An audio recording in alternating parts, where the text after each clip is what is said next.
When was the last time you visited our cultural centre? It really is the beating heart of our arts community here in Western Australia, particularly if you're headed to the Art Gallery of WA.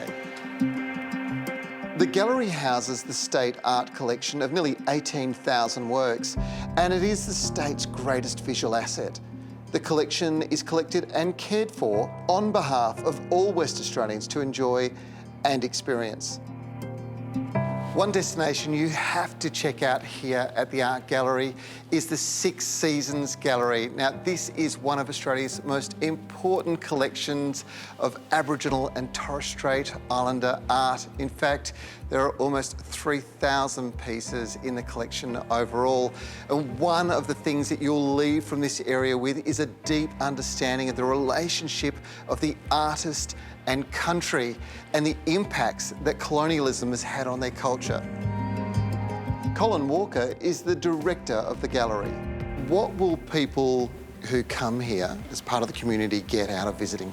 They'll get a really special, friendly experience. I think just the capacity to be able to explore your own history, your own identity, but through the eyes of visual artists over different time periods, just gives you the chance to either focus in on a single work and think, what does that mean to me? Or just look at the gallery in its totality and think, wow, there are so many things here I can relate to. Every year is a moment in time of what that particular part of Western Australia thought was contemporary and important. And that's quite fascinating, just to compare yourselves now with what people were thinking then. Yeah. But through art, which can be really engaging, it can be quite challenging. But for us, it's always authentic. It's always about Western Australia. There's some incredible West Australian artists' work on display here with an interesting mix of traditional and contemporary artworks on display from prominent artists such as Guy Gray Smith, Sandra Hill and Sally Morgan, to name just a few of the luminaries of the WA arts community.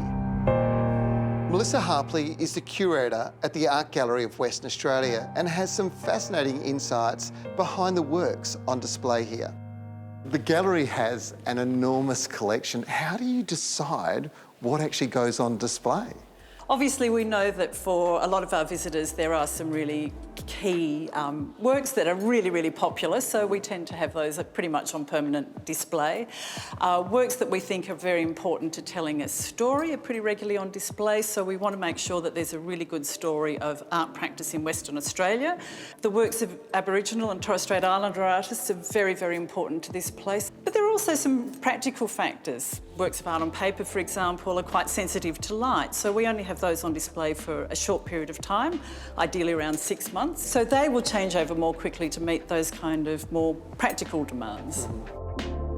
The gallery has some amazing artworks. The McCubbin down on his luck is probably one of those standout pieces, but there's something here for everyone, isn't there? Absolutely, and I think that's one of the fantastic things about our collection and also the works that we have on the walls in the gallery, because it ranges from works like, as you say, the fabulous McCubbin down on his luck, which was a terrific early purchase that we made, right through to objects that we're buying that have been made in the last few months, so that we have a great range from the historical really up to the very present day.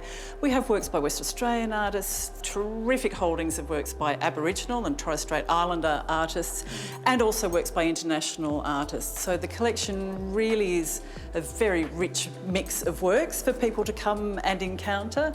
And I think, as you say, you know, experience is such an important part of that, that you can come into the gallery and encounter works. And it may depend on your mood in the day. If you're feeling pretty kind of happy and bouncy, a work might affect you in a particular way, but other days, other works might speak to you. And I think it's that kind of richness of possibility that I enjoy so much about the collection. It's the magic of the art, I think so. Isn't it?